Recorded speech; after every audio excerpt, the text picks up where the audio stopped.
today's video is on connecting up to a power greater than yourself. This is necessary when one is redesigning their life. Now, let me give you a couple of tips. One thing is, if you want to become healthy and drug-free, put a picture of yourself, a physical picture of yourself, somewhere where you would be reminded when you are healthy, happy, and well. Put it on your refrigerator, your apartment, and your mirror in the bathroom or bedroom, and do your mirror work, which I described in earlier videos. Image this picture of you being here and feel the feelings of you being healthy and free. Okay, so in connecting up with the power greater than yourself. I went to millions of AA, 12-step NA meetings. I was a volunteer. I did hospital and institution work, and I was a grapevine representative. NA, I did the hospital and institution work, and grapevine representative. My dog is suffering, and I'm not going to allow it. So this is very traumatic to me. You know, losing an animal you've had for more than 12 years. The other day I started, all the earlier times that I used to insanely handle this by breaking my sobriety, going into full-blown panic attacks. This is where I actually passed out.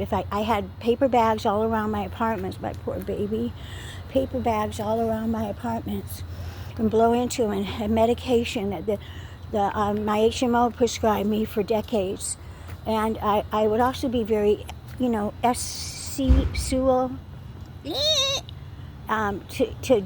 totally zone out of what I couldn't handle at the time, because I was following false idols, which was drugs. I was using those as my God. Okay, and I'm telling you, connecting up to this power is the best and sanest approach. Now, when you connect up, I'm going to give you a tip. When you connect up, what I did is I asked direct questions, and whatever answer would light up, either it was yes or no, I would take that as the truth and follow that guidance. And there are other approaches that I've described earlier in these videos.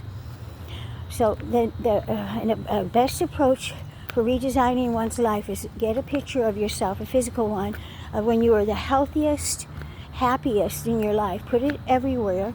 On your mirror, do your mirror work while you're looking at that picture, and do your manifestation techniques of imagining you are there, in present time though, not back then, there, now.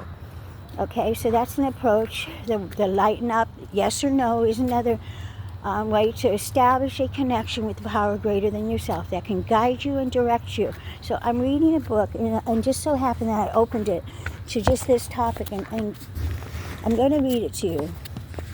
You are connecting into your power to elevate the vibration and the consciousness of your experience in such a way that you would be guided around any unwanted or potentially harmful experience. You could be driving down the road, and something that is coming directly in your path will be unexplainably avoided. This is because of the vibration and the frequency that you have evoked into the force field of consciousness around yourself. It is your light and your energy that is protecting you. Now that light, we are fractals of God. We were born from Source Creator. You want to call it the universe. If you're mad at God, call it the universe or anything, but do it. This is what the 12-step program suggests. You gain a personal relationship with God, and that takes action. Okay? Since we are fractals of God, of that white light, you have every right to get direction, but you must ask, because this is a free will universe, a non-interference zone. So it's a dual, where it's good and evil on this planet. So you must ask and take the action to connect up. Otherwise, it's not going to work. Okay, so be willing, open that porthole of light to Source Creator and get your direction and practice good virtues. Good virtues! You're my baby girl. Can you see her? Come here, sweetheart. See, people don't come to stay. People, places, things, and pets don't come to stay. They come to pass. And when you realize that, reality, you're better off. And when you love something, you be willing to let it go. And that's true love. And my dog is in the end stages of cancer, tumor cancer in the bladder. and I don't want her to go through a traumatic occurrence and die that way.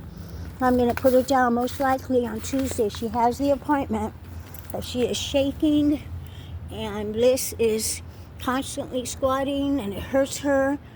And I've tried, and I've used all my savings for her to overcome this, but it was too late. She got it from, I'm thinking that she's a breed that's predispositioned to this, but the pesticides on the grass, be careful of that. There's more than 10 dogs that come down with this bladder cancer and I remote viewed it, and I believe it is from the pesticides. They warn us when we move in, a big sign, this apartment complex, cancer, be aware. So I didn't know it at the time about the pesticides, but it makes sense now. And I'm not going to be mad at myself or put myself down. I have, when you realize you're doing the best you can, you're not a bad person, and then, don't be playing in that guilt. Because like I said, I got triggered the other day. It's like, oh man, I got to get another dog immediately. No, that's selfish, and put all my attention on Bliss. And, maybe I'll kill myself like I used to want to do. And no. So those triggers I recognize, because I'm not using and drinking one day at a time. And I asked God for other answers and sanity. So her sitter called me and showed me a different way, a more saner way. So since I was not social before, I was a shut-in. I didn't go out. I was afraid of everybody and everything. I didn't have friends. Now I have friends. These gals are coming through for me, and it's a beautiful thing. So redesign your life. Put a picture up of yourself as a healthy individual when you are happy. Do the mirror work. Get to know a power greater than yourself. Connect up, because no power could have relieved this addiction, and God could or would if God were sought. And practice good virtues. Good virtues.